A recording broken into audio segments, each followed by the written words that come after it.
Mheshimiwa Edbil Kazala Kinyoma. Mimi Edbil Kazala Kinyoma naapa kwamba nitakuwa mwaminifu kwa Jamhuri ya Muungano wa Tanzania na kuitumikia kwa moyo wangu wote, na kwamba nitahifadhi, nitailinda na kuitetea Katiba ya Jamhuri ya Muungano wa Tanzania kwa mujibu wa sheria iliyowekwa. Mwenyezi Mungu nisaidie.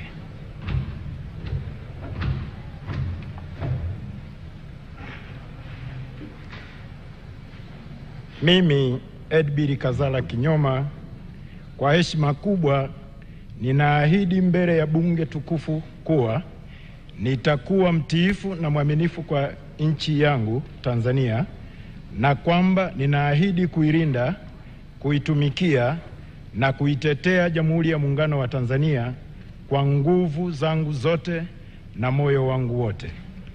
Mwenyezi Mungu nisaidie.